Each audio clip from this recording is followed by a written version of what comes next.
Welcome, bienvenidos, benvindu, to the Soccermetrics Copa Libertadores show, a production of Soccermetrics and Soccer Down Here, the only English language podcast devoted to South America's premier club competition.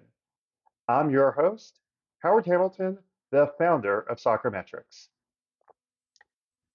Tonight is the end of Matchday 4 in the 2024 Libertadores group stage, and I'm going to recap this week's matches. First, let's start with a summary of the match results. And we start in Group A. Alianza Lima 1, Cerro Porteño 1, Colo-Colo 0, Fluminense 1. Group B. Talleres de Córdoba 3, Barcelona 1, Cobresal 1, Sao Paulo FC 3. Group C. The match between Huachipato and Gremio was suspended until further notice. The strongest 1, Estudiantes de La Plata 0. Group D, Universitario 1, Junior 1, Botafogo 2, Liga de Quito 1. Group E, Millonarios 1, Bolivar 1, Palestino 1, Flamengo 0. Group F, San Lorenzo 2, Independiente del Valle 0. Liverpool de Montevideo 0, Palmeiras 5. Group G, Rosario Central 0, Atlético Mineiro 1. Caracas FC 0, Peñarol 1. Group H, Nacional 2, River Plate 2, Deportiva Táchira 1, Libertad 1. So over the 15 matches that were played this week, there were 35 goals that resulted in 5 home wins, 5 draws, and 5 away wins. That's the end of part 1. In part 2, the highlights of the 4th match day of the group stage.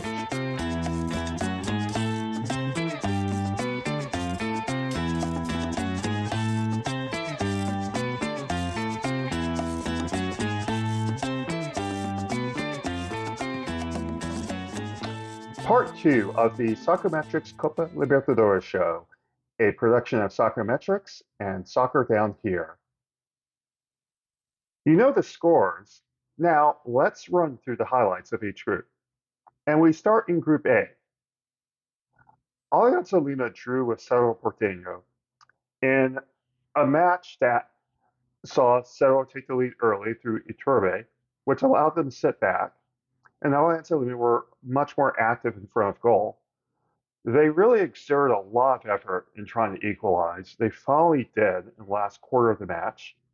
There was that customary late flurry of both teams, but wasn't successful for either one. So the match ended in a draw. That makes Libertadores life very difficult for Alianza going forward. Colo-Colo lost at home to Fluminense 1-0 in a match in which Colo-Colo were very wasteful with their possession. And they managed to enjoy the majority of the possession without the presence of Arturo Vidal, who was suspended due to the yellow card accumulation. Fluminense scored their only goal, the only goal of the match for that matter, on the only set piece that they achieved in the second half. A corner found Manuel all along the box, and his header flew past Brian Cortez for the decisive goal. In Group B, Talleres defeated Barcelona 3-1 in a match that Latte dominated during the second half.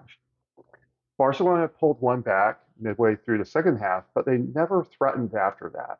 And when I say that they never threatened, they never even attempted a shot on goal for the remainder of the match.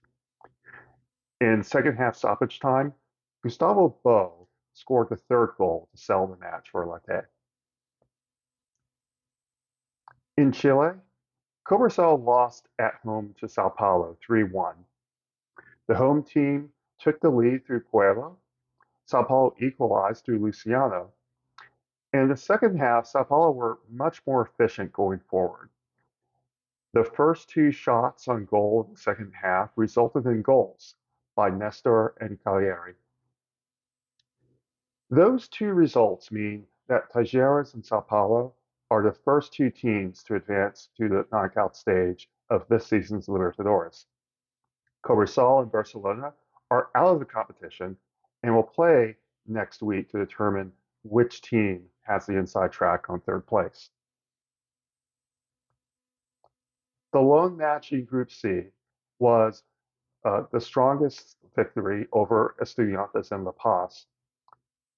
Strongest achieved the early goal through Orsino. His header, following a free kick by Michael Ortega, got past the Estudiantes keeper, and the strongest parked the bus after that. El Pincha was playing without the presence of Thiago Palacios and Eros Mancuso. And that was because of an incident involving the two of them after the Copa de la Liga final against Vélez over the last weekend. Palacios lost control of his SUV, collided with an island at a gas station at about 3 in the morning, and narrowly missed hitting an attendant. In fact, that attendant had to be sent to the hospital with head injuries. Palacios was reported to have a blood alcohol level about 4 times over the legal limit in Argentina.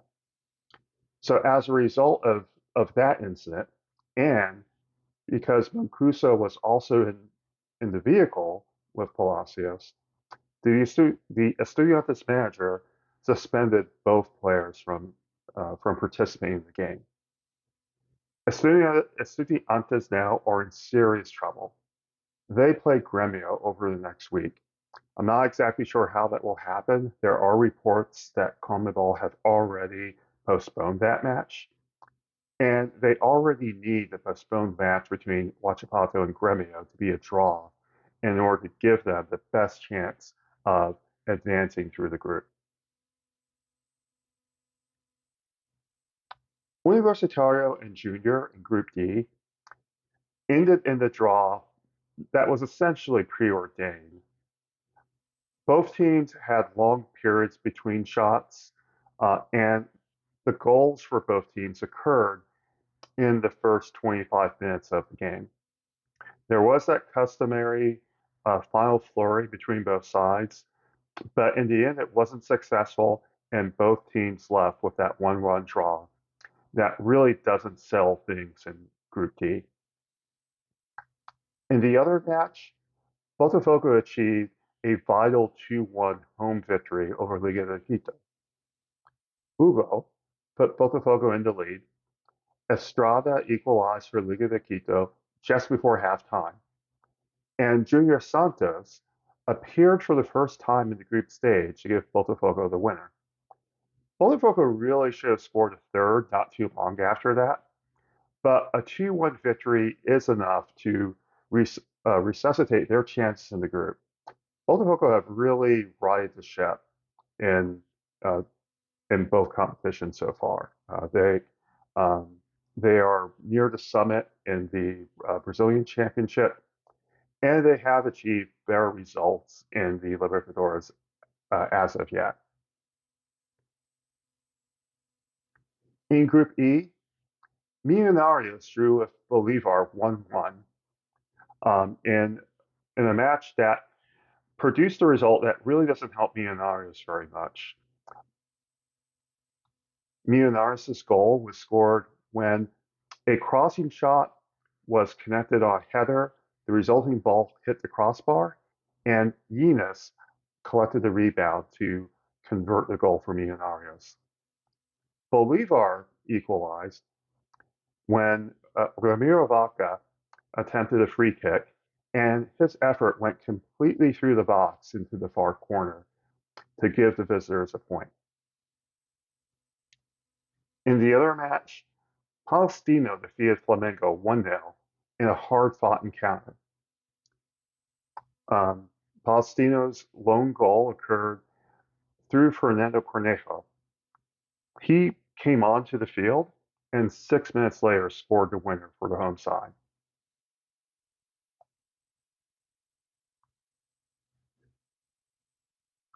Group F saw San Lorenzo defeat Independiente del Valle 2-0 in a match that was vital to San Lorenzo's aspirations to continue in continental competition. San Lorenzo scored 2 goals in quick succession midway through the first half. It was really a disappointing effort for Independiente del Valle, as they were barely in this match. They had 1 shot on goal in the first half and 3 shots on goal in the second. In the other match, Liverpool de Montevideo suffered a 5-0 defeat to Palmeiras in Montevideo. The scoreline was actually respectable to the home side.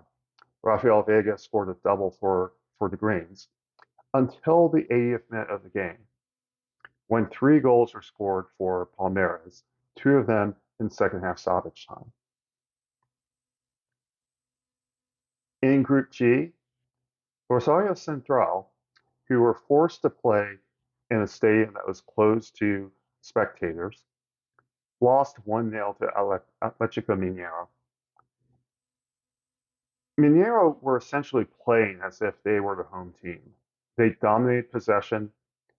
They restricted Central to very long periods between shots on goal. They only had 4 shots in total. And they kept Central from producing any pressure on the goal in the last half hour of the match. That said, the lone goal was scored in the final minutes of the game to produce the result that Mineiro's efforts richly deserve. They will advance to the knockout stage of this season's Libertadores. In the other match, Caracas fell at home 1-0 to Peñarol. The lone goal was scored in the middle of the first half. Peñarol really didn't deserve much more than that, but it did get that win that they were expected to achieve against one of the Venezuelan sides in the competition. Group H had a sensational result, or it had a really interesting match where Nacional came back from 2 goals down to draw with River Plate. River appeared to be in control of the match. They were up 2-0. They were on track to not only advance to the knockout stage, but also seal a berth in next season's World Club World Cup in the USA. Nacional, however, took the initiative during the last 30 minutes, and the match turned around in about 90 seconds. First, they received a penalty, which in itself was somewhat controversial, and then about 30 seconds later, they took advantage of some miscommunication to score the second goal. Both goals were scored by the same player. Again, there was some controversy about refereeing decisions. Nacional is not going to care because they maintained their unbeaten record at home since last November. River Plate are still in a great position to not only advance out of the group stage, but win the group as well. In the other match, Deportiva Táchira drew 1-1 to Libertad. As I've said on occasion, as I said last week when I was reviewing the group stage at the halfway point, anything less than a win versus the Venezuelan representatives is points lost for the opposing team. And this was essentially 2 points lost for Libertad. It was a back and forth match between both sides. Toward the end, Libertad realized that they really needed to win. They put a lot of effort into doing so. They almost achieved it with a free kick and then failing to convert on the rebound. The match ended in a 1-1 draw that is damaging to Libertad's chances of advancing to the knockout stage of Libertadores. So the group tables after 4 matches look like these. In Group A, Fluminense lead the group on 8 points, and they've opened up a 3-point lead on Cerro Porteño, who have 5 points. Colo-Colo are in third on 4 points, and Alianza Lima are fourth and last on 3 points. In Group B, we have our first 2 teams confirmed for the group stage. Talleres are top of the group with 10 points, followed by Sao Paulo with 9 points. They cannot be caught by Barcelona in third on 2 points, or Cobresal, who are last on 1 point. In Group C, the strongest take over first place in the group with 7 points, followed by Huachipato on 5, Estudiantes on 4 points, and Gremio are fourth on 3 points. Now remember that Huachipato and Gremio still have to play that postponed match. In Group D, the group stays extremely tight. Junior and Botafogo have 6 points, but Junior leads the group on goal difference. Universitario are in third on 5 points, and Liga de Quito are fourth and last on 4 points. Just 2 points separates first from fourth, and goal differences range from +2 to -1. Club Bolivar lead Group E on 10 points, followed by Palestino on 6 points. Flamengo are third on 4, and Millonarios bring up the rear on 2 points. Group F, Palmeiras all but certain to win the group on 10 points, and they have a +8 goal difference. Independiente del Valle, San Lorenzo, and Liverpool all have 4 points, but IDV are in second over San Lorenzo in goals scored, and San Lorenzo are in third because they have a -1 goal difference compared to Liverpool's -6. In Group G, Atletico Mineiro are confirmed from the knockout stage, and they're in first place on 12 points. Peñarol are second on 6 points, followed by Rosario Central on 4 points. Caracas FC, their continental journey is almost at an end, 1 point and bottom of the group. Finally, in Group H, River Plate, almost confirmed for the group stage, but not official yet, lead the group on 10 points. They are followed by Nacional, the Uruguayan Giants on 7 points, Libertad in third place on 4 points, and Deportivo Táchira of Venezuela, they are fourth and last on 1 point. So, we have our first 3 teams confirmed for the group stage, and 3 more all but in the round of 16. 2 teams are mathematically eliminated, and in Group C, and especially Group D, all group outcomes are possible. Now, you can find XG maps and flowcharts for every Libertadores match on my Twitter XG channel at Soccermetrics. Match data supplied by Data Factory Latin America. If you want to follow me and send a comment or question, my X handle is at Soccermetrics. You can also send questions or comments to at SoccerDownHere or to Jason Longshore at Longshoe. We will answer your questions about the tournament in a future episode, and we do appreciate your comments as we strive to make this show better. I'll be back on Monday, Tuesday to report news from the competition and preview Matchday 5 of the group stage. This has been the Soccermetrics Copa Libertadores show, a production of Soccermetrics and Soccer Down Here. See you later. Hasta luego.